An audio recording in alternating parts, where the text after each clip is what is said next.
And I was told by the banks that if I did not agree to settle with the SEC, that the banks would cease providing working capital and Tesla would go bankrupt immediately. So that's like having a gun to your child's head.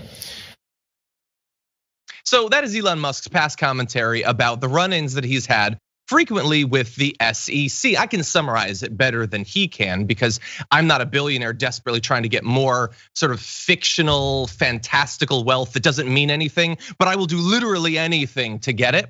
I'm just a regular person. So he frequently lies to people. He commits fraud in the open, lying on social media about moves to take Tesla private, things like that. It's shown that he's lied and he's fined a tiny little fraction of the money he's able to extract from desperate people through his fraud. He's done this with stock prices, he's done this with cryptocurrency, and perhaps now he'll be able to do it with his new venture, because the reason he's our Monday Menace is the whole Elon Musk buying Twitter thing. We thought maybe it was dead, and it might still be. Literally nothing that comes out, supposedly serious stuff, comments, moves by Elon Musk should ever be taken at face value because he is a massive, massive self-interested liar. But supposedly he has met with Twitter over the course of this weekend, and an agreement could be finalized like right now, like while we're live on the show. The deal for him to buy Twitter with a whole bunch of the fictional money, he carved all of the fictional money that he has that doesn't exist and doesn't mean anything, could be used to buy it. And this represents a big change in the position from Twitter. They had previously not been in favor of his supposed offer to buy it out. They had had this poison pill defense that involves if he were to buy it, they'd create all these extra shares. It's a complicated thing, but apparently they're not gonna do it. He says that he has secured the financing to do this. Now, previously he has lied about securing financing for the financial moves he's gonna make. In this case, perhaps it's actually true. And yeah, Francesca, there is every reason to believe that as of later on today, he could be the effective owner of Twitter. And then we will all boycott, wouldn't we? We would leave en masse, just like we left Facebook and Instagram after the Cambridge Analytica scandal, which turned us all into 1984 lab rats. No, sadly, that's probably not what's going to happen. Even though I did significantly reduce my time on Facebook, I have like a crushing feeling in my soul about this. And look, Twitter is trash, just like most social media is trash. It's sort of just like, it makes your head hurt instead of your heart hurt. Like Instagram is like making you feel bad about yourself, and Twitter's making you feel bad about like your brain, and like the two. And the world. And the world, exactly. And they both sort of like, equally attack your mental health. But this is bad, this is awful. And I think the worst part about this is that the right will herald this in and say that it is a win for free speech when it is simply a billionaire buying a company who they think is more favorable to their politics, who they think is a sort of pseudo-libertarian, whatever, blah, blah, blah.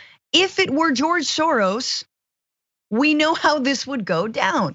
And so I think that is what I hate, is the lies around how this will or won't make Twitter better.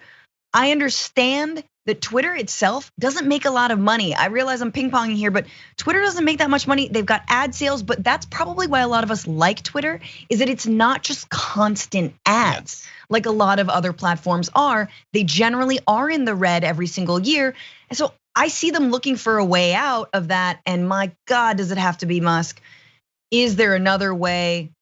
Like if the soccer team in Thailand trapped in a tunnel, in a cave? Cave network, yeah. Can find their way out. The Twitter can find their way out of this without Elon's help. Yeah. Look, thank you for bringing that up, because just in case there are still any of the people who've made the bizarre life decision to worship Elon Musk of all things, remember he was going to save those kids by making child-sized submarines. And then that ended up into him devolving into attacking the people who actually saved the kids as pedophiles. But you might be getting that mixed up with the fact that he said he was gonna build ventilators during the pandemic and that didn't happen. He was gonna save Ukraine and that didn't happen. He just kind of lies about a lot of stuff. weird, sort of like a pattern that maybe should inform your decision to worship him of all humans. But anyway, yeah, look, financially, I don't see how it's a good deal. I don't know why these banks would be backing him with all this money when, does anyone believe that Twitter is likely to become more profitable in the future? I don't know, maybe. All of these corporations are valued in ways that make absolutely no sense and have no relationship to reality. So I don't know, you could find out that he buys it and tomorrow it's worth twice as much money. What does that mean in the real world? Absolutely nothing. It doesn't mean anything real. All of these are just digital numbers that they've assigned to things and they get to feel great about themselves. But what I would say is the actual effect that it will have on Twitter will probably be in the immediate term somewhat mild. I mean, terrible people who have purposefully run afoul of the terms of service that they knew about and violated repeatedly will have their accounts returned. Donald Trump probably, and so in a funny enough way, this is actually going to hurt Truth Social even more. So that's kind of funny. Any faith that you might have for the future that some of the targeted organized harassment campaigns that have driven individuals and groups of people off of Twitter through harassment? No, they're not going to do literally anything to stop that. They're going to be throwing fuel in the fire of hate speech and all of that. And that'll pretty much be it. It's still going to be Twitter. Twitter is kind of bad in a lot of ways. If you are in certain few career fields, including ours, you're kind of obligated to take part. And other than that, there's still possum every hour. That account is the one good reason to be on Twitter. And that's pretty much it. No, I'm not planning any big boycott because it's awful now and it's gonna be awful later. It's just gonna be slightly more awful. And he's gonna be slightly more awful and more try hard and more cringy. That's what. Yeah, but it also, I think I saw someone lament the old internet and the death of it, like the fact that like the internet was maybe good for like 3 years. And I would agree with that. And I think that in the times of like I used to have a blog where I would post photos of my friends and I, and then Facebook came around, right? And up until that point, not everyone had a camera on their phone. And so you'd have like certain minimally more tech savvy people. It was just, everything was a little bit more independent. Yeah. And like having a more independent Twitter, like is such a dream. And I hope we get back to that internet one day. But we need to break up big tech, and Elon Musk coming around and swooping in and being the sort of knight in shining armor, that will not do that in any way. We have to remember why people like Donald Trump, why others have been booted from Twitter, because they're directly inciting violence against other users. And this is what led to the election of Trump in the first place. I mean, you've had women and people of color and people of the LGBTQ plus community for years saying, we are routinely harassed, targeted, doxxed on these platforms. What are you going to do about it? And then you've got the loud right wingers and the xenophobes and the hate, the hate bigots, whatever, saying, oh wow, how dare you police us? Because Twitter finally sort of cracked down, finally, when they didn't need Trump anymore, yeah. And suddenly they're the victim. It's the same playbook that you see literally in everything, in policy. It's all playing out on social media as well. Yeah, well, and look, so much of the news recently, like I know that there are right wingers that are like, this is great, this is a great development. They have no idea why they think that. They've just been told to think that, and so they think that. They think, oh, I don't like these tech billionaires determining our life, so I think Elon Musk should own it. So rather than having some tech billionaires owning it, I think one tech billionaire should own it. Again, it makes a mockery of all of the statements the supposed values that they've had. To think the reason they like it is because it's not a principle. It's, well, as much as we love to pretend that Elon Musk is like an independent thinker or whatever, like secretly we think he's really right wing. That's why we like him. That's why all of these supposed independent thinkers they like them because they're right wingers. That's all they are. They've got the lingering idea that maybe they're independent on something. It doesn't actually exist. If they were independent, they wouldn't like them. So and then combine that with what's going on with Disney, that we don't want these damn politicians like weighing in on business. But like if Disney says something we don't like or we misinterpret it as something we don't like, we think that politicians should be able to individually target those corporations. Again, they don't have values. These are not values. This is, we like it when it helps us. We don't like it when it doesn't. And we think in these areas, the people with power have our interest. Now, the second con is that you dopes, they don't have your interest. Ron DeSantis doesn't give a damn about you. He doesn't care if you're never able to retire, never able to own a home, if you suffer medical bankruptcy. He's feeding you incredibly shallow, easy to produce tidbits of what he has convinced you want. The culture war BS. And you're gonna be left out alone to die in the cold of winter. And he doesn't care. You think Elon Musk is doing this because he cares so much about free speech? No, in his case, it doesn't have to be hard economics. As I said, this doesn't seem like a good investment. He's just pathetically eager to seem relevant. He desperately wants people to like him. But he's mad at about the your SEC. free speech. No, and he's mad at the SEC. Like you started with the SEC thing. Let's remember the SEC, which has gotten on him before for him running up the value of Tesla stock on Twitter and saying, hey bro, you can't do that. That's actually not legal. And Tesla is a public company. And so you're not allowed to do that. Well, what he wants to do to Twitter, which is really interesting, is he gonna take it private or is he gonna keep it public? Is he gonna keep it public, have people sort of artificially run up the stock on it for no reason?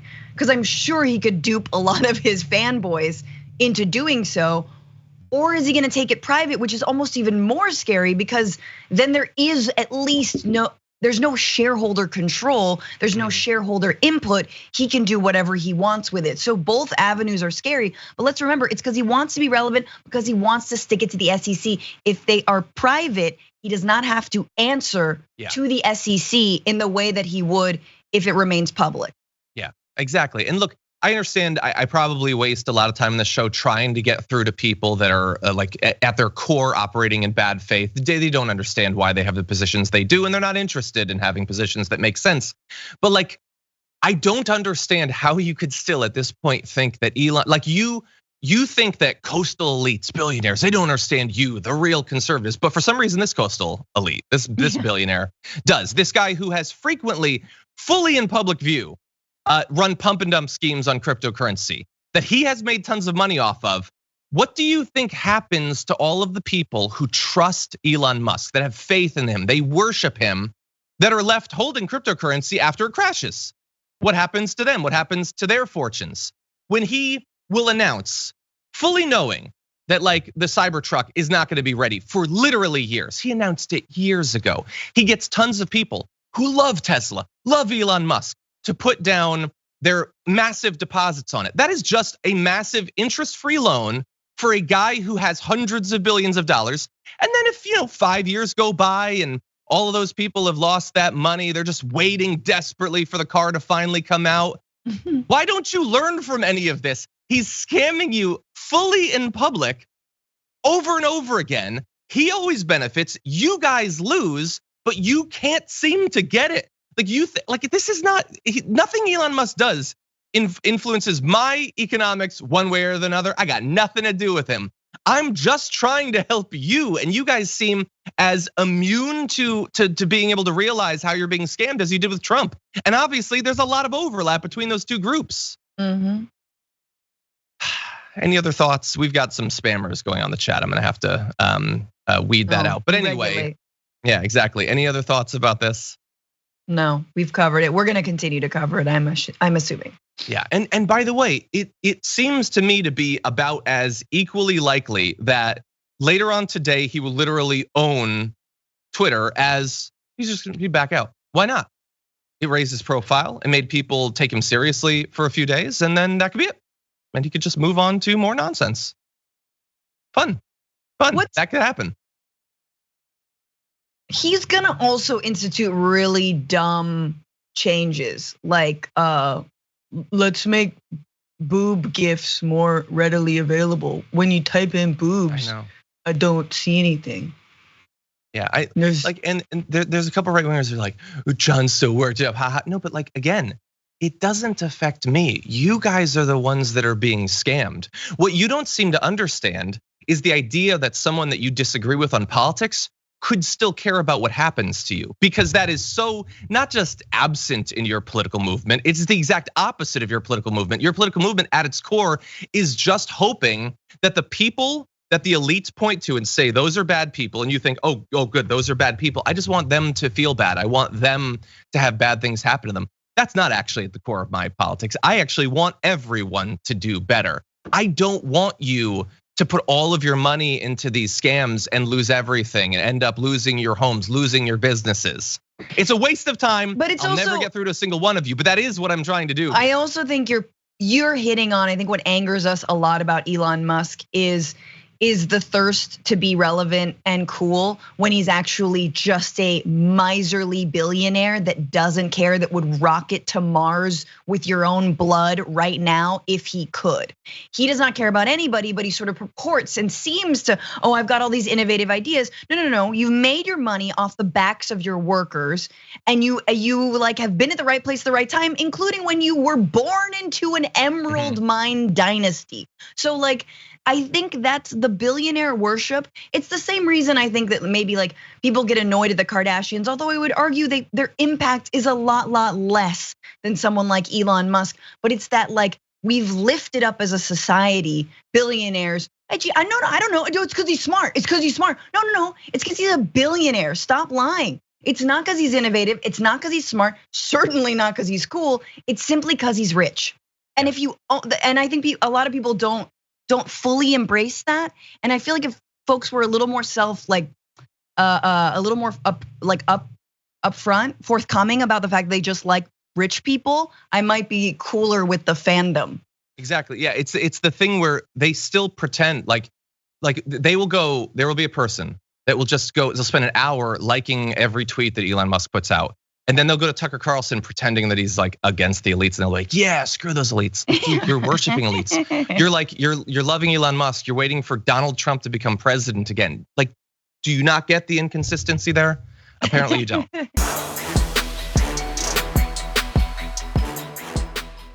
For more political news breakdowns, interviews, stories of activism, and me trying my hardest to care about the occasional big celebrity news story, subscribe to our YouTube channel at youtube.com/thedamagereport. And you can ring the bell wherever it is so you don't miss anything.